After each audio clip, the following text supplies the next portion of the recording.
Assalamualaikum warahmatullahi wabarakatuh. Perkenalkan, nama aku Hana Syafana dari Pendidikan Sosiologi dengan NIM 14056240008. Di sini aku akan membuat tugas ujian tengah semester yang ditugaskan oleh Pak Saifuddin selaku dosen pengampu dasar-dasar ilmu sosial. Aku akan menjelaskan kembali tentang paradigma sosiologi menurut George Rogers yang sebelumnya sudah dijelaskan oleh dosen kita yaitu Pak Saifuddin. Kita langsung aja ya teman-teman ke materinya. Paradigma ini dalam sosiologi merupakan suatu hal yang sangat melekat pada diri sosiolog karena dapat melihat fenomena sosial yang ada di dalam masyarakat sendiri. Istilah paradigma ini awalnya tuh diperkenalkan oleh fisikawan Amerika yaitu Thomas Samuel Kahn dalam bukunya yang berjudul The Structure of Scientific Revolution pada tahun 1962. Kemudian tidak sampai di situ saja nih teman-teman, ternyata dipopulerkan oleh Robert dalam bukunya yang berjudul Sociology of Sociology pada tahun 1970. Menurut Thomas sendiri nih, paradigma merupakan cara mengetahui realitas sosial yang dikonstruksikan melalui cara pandang yang dalam sehingga menghasilkan sebuah pengetahuan.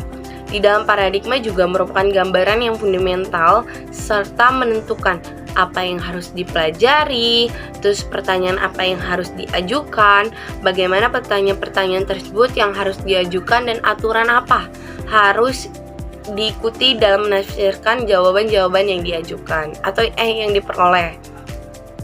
Jadi dari sinilah nih paradigma menjadi suatu unit terluas dari konsensus pengetahuan karena menjadi pembeda antara ilmuwan satu dengan ilmuwan yang lainnya. Jadi menurut George Rogers nih ada 3 faktor yang mempengaruhi perbedaan paradigma, yaitu perbedaan pandangan filsafat yang mendasari pemikirannya. Yang kedua itu perbedaan teori yang digunakan, dan yang ketiga ada perbedaan metode-metode yang digunakan. Dalam faktor pembedaan ini tuh bukan hanya ada sisi negatifnya saja teman-teman, tetapi mempunyai sisi positif yang menjadi sebuah keberagaman dalam pengetahuan. Dan pengetahuan ini semakin berkembang dan semakin kaya tentunya teman-teman. Dengan adanya perbedaan pandangan ini, bagi George Rogers menilai bahwa sosiologi ini mempunyai paradigma atau beberapa paradigma atau yang biasa disebut dengan paradigma ganda. Oleh karena itu, George Rogers ini secara garis besar menyatakan bahwa ada 3 paradigma sosiologi yang mendominasi dalam sosiologi. Ada yang pertama itu ada paradigma fakta sosial, yang kedua ada paradigma definisi sosial, dan yang ketiga ada paradigma perilaku sosial. Di sini aku akan menjelaskan satu-satu dulu pastinya ya teman-teman. Jadi stay tune di video aku. Yang pertama tuh ada paradigma fakta sosial. Apa sih yang mendasari pemikiran dari fakta sosial ini? Sebenarnya tuh pemikiran paradigma ini tuh sumbangsi dari pemikiran Emile Durkheim yang didasari atas karyanya yang berjudul The Rules of Sociological Method and Switch. Dan paradigma ini sebenarnya dirintis oleh Emile Durkheim atas dasar antitesis atas tesisnya Comte dan Herbert yang berpendapat bahwa dunia ide adalah pokok bahasan dalam sosiologi. Tetapi tuh hal tersebut tuh ditolak tegas oleh Emile Durkheim karena dunia ide tuh bukan sebuah objek dalam ilmu sosiologi, sebab dunia ide itu hanyalah sebagai suatu konsep pikiran dan bukan sesuatu yang dapat dipandang. Terus juga menurut Durkheim tuh pendapat dari Comte dan Herbert ini tuh menjerumuskan sosiologi ini pada bidang filsafat dan tidak berdiri sendiri. Jadi tuh Emile Durkheim tuh maunya tuh sosiologi tuh berdiri sendiri dan harus lepas dari dunia filsafat. Terus akhirnya lah Emile Durkheim membangun konsep fakta sosial sebagai dinding pemisah nih antara objek kajian sosiologi dan filsafat gitu teman-teman. Awalnya tuh dari antitesis atas tesisnya Comte dan Herbert ya teman-teman, yang menyatakan bahwa ide adalah sebuah objek ilmu sosiologi, padahal tidak menurut Emil Durkheim. Jadilah dia membuat paradigma fakta sosial. Dalam fakta sosial ini diklaim bahwa adalah barang yang nyata, bukanlah ide seperti yang dikemukakan oleh Comte dan Herbert yang tadi sudah aku jelaskan teman-teman. Fakta sosial tidak dapat dipahami melalui kegiatan yang spekulatif yang dilakukan oleh pemikiran manusia dan sebaliknya. Fakta sosial dapat dipahami melalui kegiatan penyusunan data yang nyata di luar dari pemikiran manusia. Emil Durkheim juga menyatakan bahwa pokok pembahasan ilmu sosiologi itu harus mengenai studi fakta sosial yang terdiri dari struktur sosial dan institusi sosial, seperti norma-norma, nilai-nilai, adat istiadat, dan segala aturan yang bersifat memaksa di luar kehendak manusia.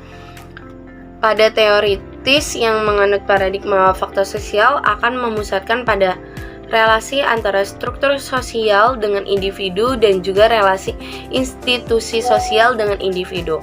Dan kata lain, pendorong tindakan individu pada analisis fakta sosial antara struktur dan institusi sosial bersifat terpisah. Dalam paradigma ini nih, Durkheim tidak hanya melihat sesuatu dalam konteks yang nyata atau materi, melainkan fakta sosial juga berkaitan dengan sesuatu di luar materi. Jadi Durkheim membagi dua ranah fakta sosial, yaitu ada fakta sosial material dan fakta sosial non material.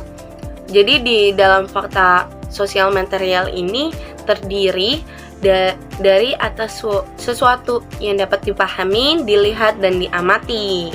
Oke teman-teman, jadi fakta sosial materi ini adalah sesuatu yang ada di dunia nyata dan bukanlah imajinatif atau pemikiran dari manusia. Yaitu misalnya nih bentuk bangunan seperti rumah, terus hukum-hukum, peraturan, dan peraturan perundang-undangan. Terus yang kedua ada fakta sosial non-material, yang dimana suatu ekspresi atau fenomena yang terkandung dalam diri manusia sendiri atas fakta sosial materialnya. Misalnya moralitas, kesadaran, egoisme, dan opini teman-teman. Jadi oleh karena itu, kajian fakta sosial terdiri atas kelompok, kesatuan masyarakat, sistem sosial, peranan, nilai-nilai, kekeluargaan, pemerintah, dan sebagainya. Sedangkan teori-teori yang mendukung paradigma fakta sosial ini tergabung dalam paradigma seperti teori fungsionalisme struktural, teori konflik, teori sistem, dan teori sosiologi makro. Dalam paradigma ini mempunyai metode yang digunakan yaitu interview dan kuesioner. Jadi singkatnya nih, paradigma fakta sosial ini lebih menekankan pada struktur sosial dan institusi sosial ya teman-teman. Itu yang perlu bawahin. Nah, iya teman-teman, kita menekankan kepada struktur sosial dan institusi sosial. Oke, kita lanjut ke pembahasan yang kedua, yaitu paradigma definisi sosial, teman-teman. Sebenarnya paradigma ini tuh dilandasi oleh pemikiran Max Weber mengenai tindakan sosial, yaitu analisis dalam Weber ini sangat terlihat jelas, teman-teman. Jika analisa Weber dan dengan Durkheim ini sangat terlihat jelas, teman-teman. Maksudnya seperti itu. Jika Durkheim memisahkan struktur sosial dan institusi sosial sebagai bagian fenomena yang ada di masyarakat. Sebaliknya, Weber melihat antara struktur sosial dan institusi sosial sebagai satu kesatuan yang membentuk tindakan manusia yang mempunyai arti dan makna. Menurut Weber sendiri, perkembangan dari struktur dan institusi sosial harus melihat tindakan manusia yang tidak bisa segala tindakan manusia itu tanpa kontribusi atau pengaruh dari adanya struktur dan institusi sosial.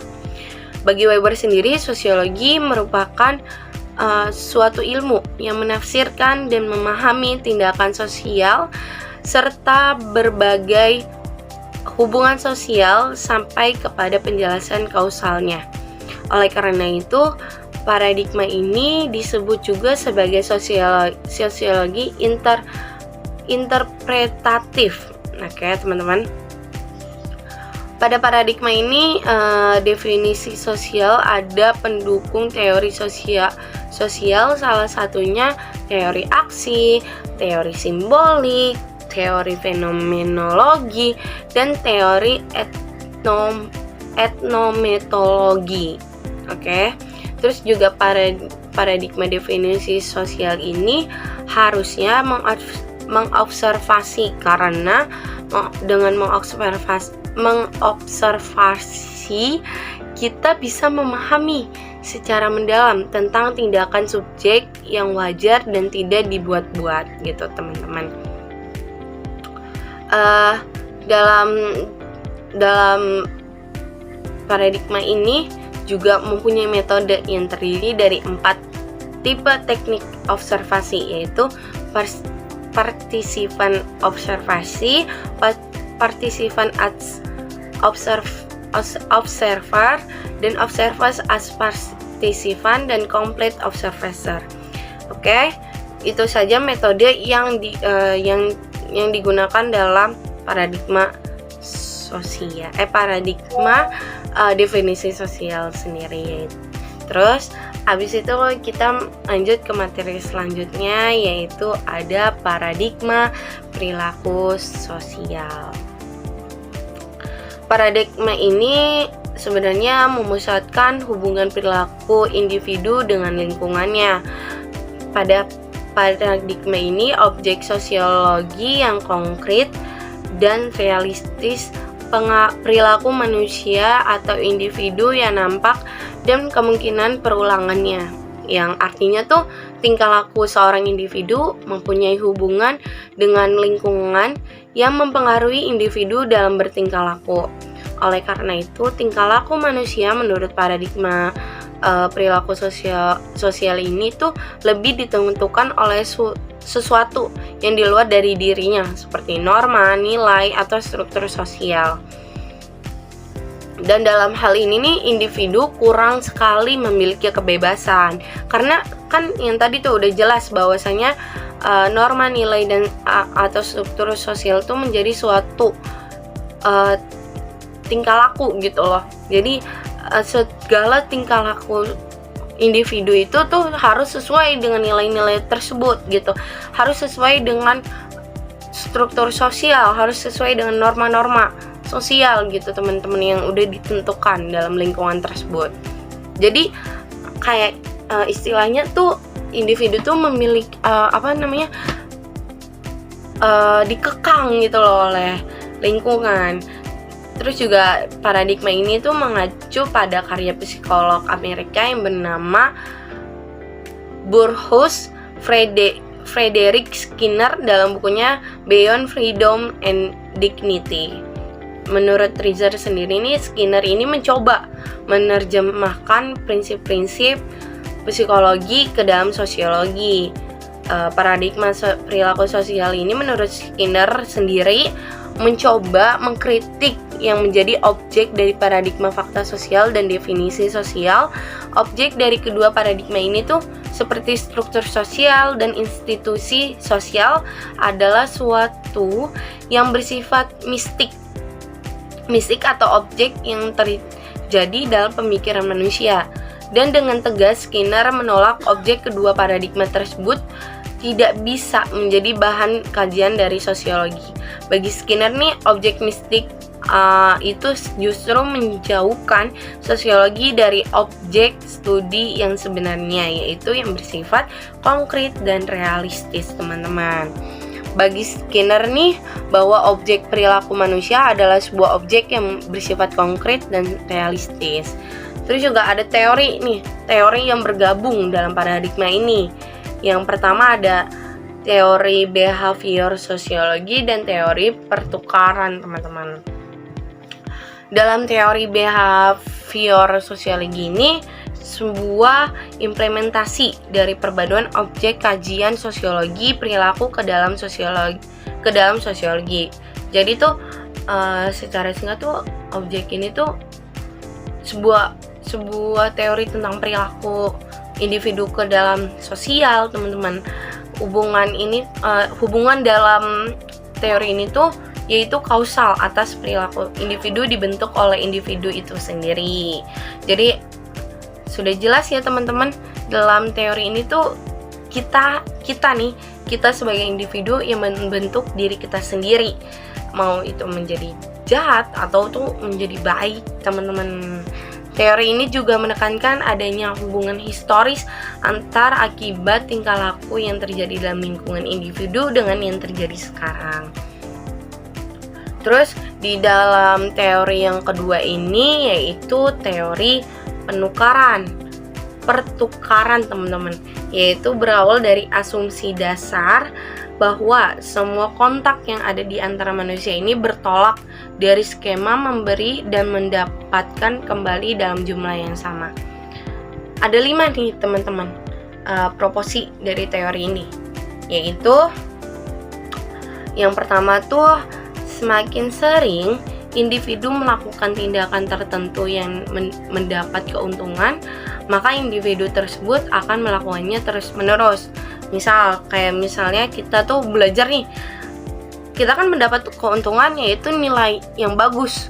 Jadi tuh kita terus melakukannya gitu untuk mendapatkan nilai yang bagus. Makanya semakin sering individu melakukan tindakan tertentu yang dapat keuntungan untuk individu tersebut, mereka akan melakukannya terus menerus gitu, teman-teman. Terus yang kedua ada jika di masa lalu ada stimulus di mana individu tersebut memperoleh pujian, maka orang-orang akan melakukan tindakan serupa. Terus yang ketiga ada semakin tinggi apresiasi pada suatu tindakan individu, maka akan semakin sering melakukan tindakan tersebut. Jadi ini tuh sebenarnya berkaitan dengan poin yang pertama, yaitu semakin kita sering diapresiasi, semakin kita sering dikasih support, dukungan, itu tuh individu itu secara tidak langsung tuh akan sering melakukan hal tersebut, teman-teman. Kayak misalnya nih, kan kita sudah belajar terus mendapatkan hasil yang terbaik, terus orang tua kita tuh bangga gitu sama kita, terus orang tua tuh memberikan apresiasi dalam berbentuk hadiah atau ucapan. Jadi tuh kita semakin semangat untuk melakukan tindakan tersebut, yaitu belajar supaya nilai kita bagus gitu. Terus yang keempat itu semakin sering seseorang menerima ganjaran dalam waktu berdekatan, maka akan semakin kurang bernilainya ganjaran tersebut. Yang kelima yaitu bila tindakan seseorang tidak mendapatkan ganjaran yang diharapkan, maka akan timbul perasaan kecewa atau emosi dalam individu tersebut. Misal lagi ya teman-teman, dalam belajar kita udah belajar, udah giat segala macam, tidak menyontek dalam ujian, tetapi tuh nilai kita tuh masih di bawah teman-teman, masih di bawah teman-teman kita yang menyontek. Jadi secara garis besar tuh kita tuh kayak marah gitu, kenapa sih teman yang nyontek tuh nilainya lebih tinggi dibandingkan kita yang udah berusaha gitu, teman-teman. Jadi suatu hal yang tidak sesuai ganjaran yang kita lakukan tuh atau yang diharapkan tuh pastinya kita akan emosi, kecewa gitu, kecewa pada diri sendiri, kepada orang lain juga bisa gitu. Jadinya kita tuh kayak males untuk ngelakuin hal tersebut lagi gitu, teman-teman gitu. Oh ya, dalam paradigma perilaku sosial ini mempunyai metode yang digunakan, yaitu ada kuesioner, interview. Kuesioner interview ini tuh sebenarnya sama dengan paradigma yang pertama. Masih ingat nggak teman-teman? Paradigma fakta sosial. Yang kedua itu ada metode observasi yang sudah jelas, yang tadi sudah aku jelasin tuh sama dengan paradigma definisi sosial. Yang ketiga eksperimen.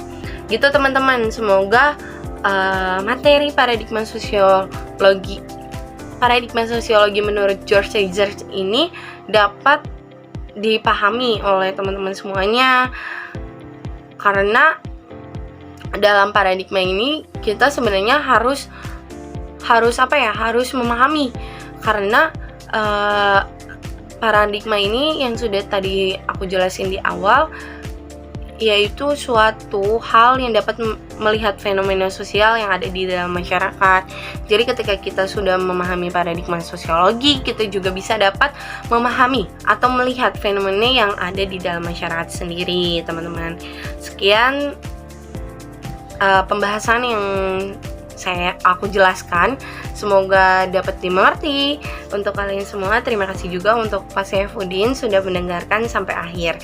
Terima kasih dari saya. Wassalamualaikum warahmatullahi wabarakatuh. Dan mohon maaf jika perkataan saya kurang jelas dan kurang teliti. Bye.